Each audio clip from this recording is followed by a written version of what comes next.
नमस्कार, मैं हूं सुशांत और आपका स्वागत है आपके अपने चैनल फ्लाइंग सुशांत पर। आज हम सपनों का सिवान एक नए एपिसोड एक नए विषय पर शुरू करने जा रहे हैं और जो कि विषय है साहित्य और ज्योतिषी विज्ञान।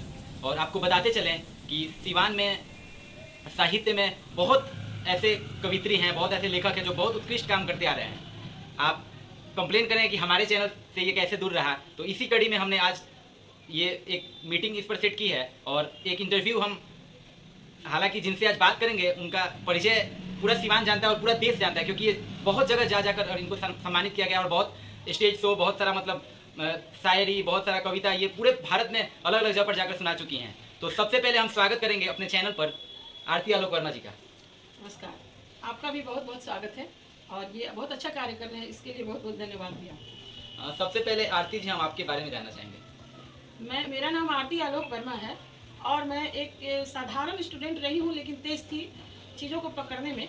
लेकिन ऐसे बहुत गणित और यहाँ पे टिक जाना, यहाँ पे टिक जाना बहुत ज़्यादा बैलेंस में नहीं थी। तो मेरी इमोशंस जो है बहुत धारा प्रवाह आते थे। तो कोर्स के अलावा मैं वो धारा प्रवाह इमोशंस को कुछ कुछ लिखते रहती थी डायरी में, किसी के बारे में जानती लिखती। कब ये शौक धीरे धीरे कब मुझे कवित्री बना गया, मुझे खुद ही पता नहीं चला। अच्छा, कहीं ना कहीं एक मतलब आप शुरू से हाउसवाइफ रही हैं और शादी के पहले कुछ कुछ ऐसे ही लिखती रही होंगी, मतलब वो ऑफिशियली नहीं आता होगा, बहुत जगह ऐसा बहुत सारा आपका लेख होगा और बहुत सारा कविता होगा। तो एक मतलब हाउसवाइफ के लिए कितना चैलेंजिंग रहा ये सफर? मेरे लिए तो बहुत रहा, क्योंकि मेरी जो पारिवारिक पृष्ठभूमि थी मायके में, उसमें पाठक बहुत थे, बहुत अच्छी अच्छी किताबें रहती थी हमारे घर, मैक्सिम गोर्की से लेके, और मैं गिनने चलूँ तो बहुत सारे नाम हो जाएंगे, बच्चन जी की सारी किताबें। तो बचपन से वो माहौल मुझे मिला, गजल सुनना और साहित्यिक सांस्कृतिक माहौल। लेकिन कोई साहित्यकार था नहीं और ना ही वैसा परिवेश था, तो मुझे कोई बताने वाला तो नहीं था कि आप किस फील्ड में कैसे जाएं। और इसको मैं फील्ड के तौर पे जानती भी नहीं थी कि ये भी एक प्रोफेशन हो सकता है। मैं तो बस मुशायरे वगैरह बड़ा ध्यान से देखती थी। फिर शादी हो गई, शादी के बाद भी तमाम तरह की, गृहस्थी में तो तमाम तरह की बातें होती हैं, लेकिन उसमें से भी मैं थोड़ा समय निकाल के, चाहे कुछ भी हो, जब तक मैं पढ़ती या लिखती नहीं थी मुझे सुकून नहीं मिलता था। मैं मानसिक खुराक के लिए मेरा पढ़ना बहुत जरूरी था। तो थोड़े दिन वो बंद रहा, लेकिन मैं घुटने लगी फिर अंदर ही अंदर। तो मुझे लगा कि मैं, मुझसे आप लोग, घर के लोग, या कोई शारीरिक श्रम जितना लेना है ले लें, लेकिन मुझे पढ़ना जब है, चाहे रात में पढ़ूँ, दिन में पढ़ूँ, जब भी पढ़ूँ, जिस दौर में पढ़ूँ। फिर मैं किताबें फिर से खरीदने लगी और ये स्टार्ट की अपने आप को। और मतलब कहीं ना कहीं एक आप समझ सकते हैं हाउस वाइफ के लिए, और सिवान जैसे, क्योंकि एक तो क्षेत्रफल से काफ़ी छोटा ये जिला है और कहीं ना कहीं चारों तरफ से गांव वाला माहौल यहाँ पर जाता है। तो मतलब सफ़र जो आपका काफ़ी मतलब रहा होगा, वो बहुत ज़्यादा मतलब आपको चैलेंजेज आए होंगे शुरू से ही। तो एक होता है ना कि हर एक लोग की ज़िंदगी में कुछ ना कुछ ऐसा घटना होता है या फिर कोई प्रेरणा स्रोत रहते हैं, कहीं से हमको प्रेरणा मिलती है तो ये काम हम शुरू कर देते हैं। तो आपका मतलब प्रेरणा स्रोत क्या रहा है ये चीज़ के लिए?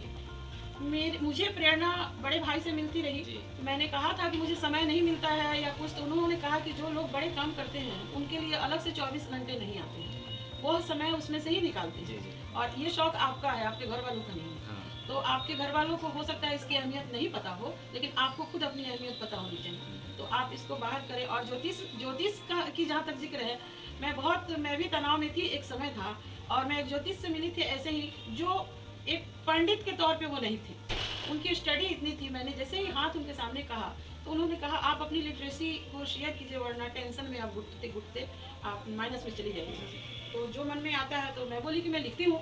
तो नहीं, उसको सिर्फ लिख देने से नहीं होता है, आप उसको शेयर करें, चाहे किसी माध्यम से। तो वो भी एक ये रहा। बाद में मतलब कहीं ना कहीं वही रहा। बड़े भाई थे। हाँ, बड़े भाई तो बहुत प्रेरक रहे हैं कि आज भी जहाँ कोई मुझे नहीं समझता है, वहाँ वो समझते हैं कि कितनी आध्यात्मिक ये अंदर से कितनी है। अभी जैसे मैंने ज्योतिष का भी शुरू कर दिया, तो उन्होंने उनसे थोड़ा डर था कि बड़े भाई उनसे थोड़ा डर था कि वो क्या समझ लेंगे कि ये इतनी अच्छी साहित्यकार, ये क्या कर रही है, पंडिताई कर रही है, कर क्या रही है। तो मैंने उनसे बात की, तो उन्होंने बताया कि इस तरह से तुम तमाम तरह के लोगों की परेशानियां सुनोगी, एक साहित्यकार के नाते भी तुम उनको जो भी सुझाव दोगी, तो दोनों का एक तरह से इंटरेक्शन तो बना रहेगा, और उनको भी तुम सही सलाह देने में समर्थ हो। मुझे पता है कि तुम मेंटली कितनी स्मूथ हो, और उनको सही गाइडेंस दोगी, इसलिए तुम्हारे लिए ये प्लेटफॉर्म भी और भी बहुत अच्छा है। अच्छा, साहित्य में हम लोग शुरू से थे और कहीं ना कहीं शायरी, कविता और किताबें हम लोगों ने बहुत सारी लिखी है, और अचानक से मतलब एक तरह से कहें कि यू टर्न आ गया ज्योतिषी विज्ञान की तरफ। तो ये रुचि कहाँ से अचानक से डेवलप हो गई? ऐसा है कि मैं पहले बहुत लोगों का हाथ देखती थी, खेल में ही देखती थी, रिश्ते नाते का, और तमाम तरह की किन्हीं को परेशानी होती थी तो मुझे जन्म कुंडली देते थे, फिर मैं देखती थी पॉजिटिव गाइडेंस करती थी। मुझे बहुत, जब मिलती थी 2 साल बाद, 1 साल बाद, 6 महीने बाद, तो मुझे बहुत अच्छा लगता था। आप उस दिन ऐसा कही थी, या तो माँ शारदे की कृपा है कंठ पे, या जो भी आपने ऐसा कहा था, आपने वैसा कहा था, और मुझे उन लोगों को रिजल्ट अच्छा मिला होगा। सबसे पहले मैं पॉजिटिव रही हूँ हर फील्ड में। जहाँ से एकदम लोग निराश लोग मुझसे मिलते थे, नेगेटिव बातें करते थे, और जब मैं वहाँ से उसमें उत्साह भर देती थी, बात और ज्योतिषी दोनों को मिक्स करके। तो जैसे कि मुझे ये सोशल साइट्स पे जब मैं अपनी कविताएं डालने लगी, दो बच्चों ने कहा था कि आप इतना अच्छा लिखती हैं, आपके पास पाठक नहीं है उतना, तो आप एक काम करें, 2 पंक्तियां डाला करें। तो मैंने पहले फेसबुक पे डाला अपनी कविताओं को, फिर बड़े लोगों की नज़र पड़ी, हमारे गुरु अनिरुद्ध सिन्हा जी रहे, वो लोग तो बोले इतनी अच्छी अच्छी बातें सिर्फ फेसबुक पे क्यों लिखते हैं। मैंने कहा कहाँ लिखूँ, कहाँ भेजूँ, ये मुझे कोई गाइड करने वाला नहीं है। फिर उन लोगों ने बताया इस अखबार को दे, आकाशवाणी में जाएं, और इस तरह मेरा रास्ता शुरू हो गया। तो ऐसे ही जब कुंडली बनाने के लिए लोग मुझे कहते थे, तो चूंकि मैं प्रोफेशनल पंडित तो थी नहीं, तो मुझे पत्रा जो होता है वो मेरे पास नहीं होता था। एक रखा भी था मैंने, तो बस एक ही रखा था। तब तक मैंने देखा इस पे बहुत सारे ऐप आते थे, एस्ट्रोसेज ऐप और बहुत सारे ऐप, तो मैंने उसको डाउनलोड किया, और वहाँ पे एक दिन उससे फिर बताने लगी, तो वहाँ पे वैकेंसी जैसा कुछ निकला था, तो मैंने खेल में ही भर दिया। मेरी जो जानकारी थी मैंने उसको ऐसे खेल में ही मतलब खेल में भर दिया। तो जब भर दिया तो उन्होंने शाम को मुझे फोन किया और बोला कि मेरे 4 ज्योतिष, आप बोल रही हैं न्यूमरोलॉजी, पामिस्ट्री, आपने सीखा कहाँ से? तो मैंने बोला मैं सेल्फ स्टडी करते रही हूँ, और जहाँ कहीं कहीं होता है तो मेरे जो बड़े गुरु जी लोग हैं उनसे पूछती हूँ कि देखिए ना, तो वो लोग बोलते हैं आप सही जा रही हैं, सही कर रही हैं। तो ऐसे गाइड होते रही हूँ। तो बोले मेरे 3 या 4 ज्यूरी मेंबर आपको शाम को गूगल मीट पे इंटरव्यू करेंगे, और आप उसमें पास कर जाती हो तो कल से हमारे एस्ट्रोसेज पे आप काम करेंगे। तो वो मैंने तो कंपनी का नाम क्या है जहाँ पर अभी आप सेवा दे रही हैं एस्ट्रो में? Astrosage.com। Astrosage.com। और बहुत इसका विज्ञापन इतना है, और मैं सोचती थी कि वहाँ कहाँ लोग आएंगे, कैसे आएंगे, लेकिन मैं अभी आपके सामने फोन खोल दूँ, उसमें एक ऑप्शन है जब आप ऑनलाइन रखें उसको, अभी मैंने बंद रखा है, अभी खोल दूँ ना तो मुझे एक काटूंगी तो दूसरे फोन आएंगे। अच्छा, मतलब इतना कंटिन्यू रहेगी। कहीं ना कहीं काफी मतलब जो पढ़े लिखे हैं, काफी बड़े ओहदे पे हैं, वो लोग भी मतलब ये सब चीज को अच्छे से मान रहे हैं। वही लोग तो आते हैं। एक बताइए, एक रिक्शा पुलर है या जो बहुत निम्न लेवल के जो भी है काम कर रहे हैं, वो इतने मेहनत कश इंसान है, उनको इतना भी सोचने की फुर्सत नहीं है कि मेरा भूत क्या है, भविष्य क्या है, वर्तमान क्या है। लेकिन बच्चे, बहुत मेधावी बच्चे जो हॉस्टल में रह रहे हैं, जो 2 नंबर से छूट गए हैं, 1 नंबर से छूट गए, यूपीएससी दे रहे हैं, नीट का दे रहे हैं, उनकी जो एनर्जी है वो अब कम होने, हतोत्साहित हो रहे हैं, एक तरह से डिसअपॉइंटेड होते हैं। उनके लिए आसान है ऐप पर आना, और वो देखते हैं कोई पंडित बता रहा है, आचार्य आरती मैम बता रही है, तो मुझसे कंसल्ट करते हैं, फिर मैं बताती हूँ, फिर मैं उनमें उत्साह भी बढ़ती हूँ, और मैं बोलती हूँ जब हाथी निकल गया, पूछ निकलने से डरते, जब आप 1 नंबर से छूट गए, कल को आपका 1 नंबर से हो भी जाएगा, क्यों नहीं हो जाएगा? आप थोड़ी सी और मेहनत बढ़ाए, थोड़ा सा ये करें, सूर्य को जल दें। आप बताइए, सूर्य जो पूरे संसार चलता है, पूरा ब्रह्मांड चलता है, जिससे उनकी एनर्जी को आप थोड़ा ले, आप एनर्जेटिक फील करें, आप अपना रूटीन चेंज करें, और ऐसे करके भी सलाह भी जो भी बन पड़ता है, मेडिटेशन करें। बहुत बाद में मैं रत्नों की बात करती हूँ अंत में, तो ये भी सबको बहुत पसंद आता है। मतलब कहीं ना कहीं युवा का आजकल जो रूटीन है, हमारे जैसे उम्र के लड़का लड़की जो है, रूटीन उनका हो गया है कि 8 बजे 9 बजे जगना, सुबह में देर रात तक मूवी देखना या फिर पार्टी करना, ऐसा कुछ। तो फिर उनमें आप ऊर्जा भर देती हैं कि एक काम करो, सुबह उठो, उसी बहाने तुम सूर्य का उगते हुए सूरज का रोशनी लोगे, कम से कम जल अर्पित करोगे, उससे सुबह सुबह स्नान कर लोगे, तो ये सब पॉजिटिव एनर्जी उनमें भर देती हैं आप।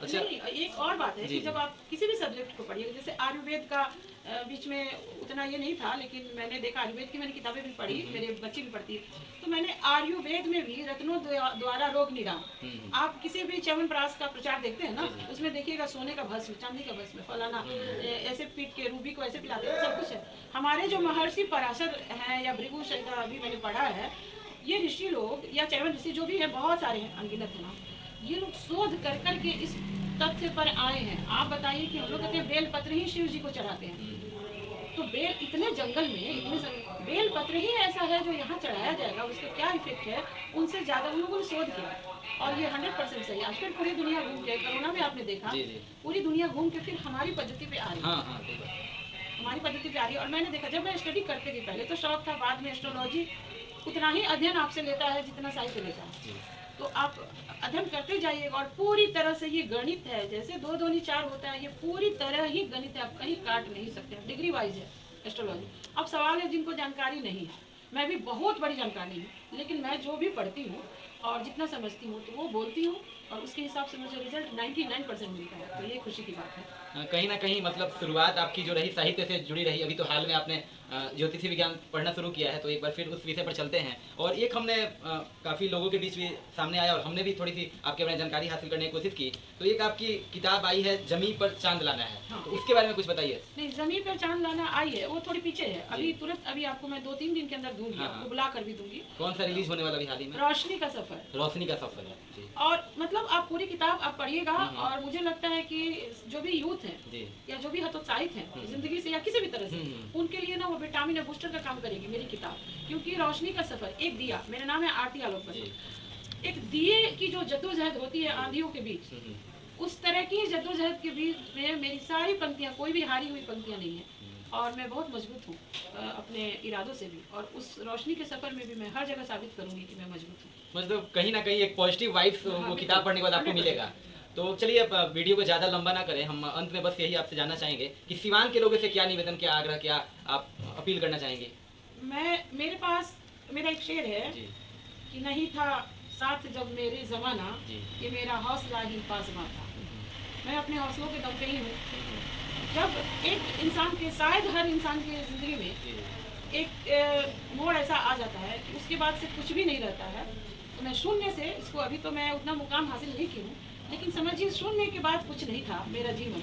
मैं माइनस में चली जाती, वहाँ से मैं उठी और वहाँ से उठी हूँ। और इसके पीछे की ताकत कुछ नहीं है, मेरी कलम है, मेरी सोच है, मेरी कलम है और मेरे माता पिता की दी हुई जो शिक्षा है। शिक्षा में BA MA सब लोग पढ़ ही रहे, टेक्निकल भी पढ़े। जो जिस तरह से मानसिक स्तर पे मुझे तैयार किया गया है मेरे मायके से, तो मैं इरादों से बहुत मजबूत हूँ। और वहाँ से मैं यही सिवान के लोगों को भी यही मैसेज देना चाहूँगी कि जीतने का हुनर और दम दीजिए, हाथ में बेटियों के कलम दीजिए। जीतने का हुनर और दम दीजिए, हाथ में बेटियों के कलम दीजिए।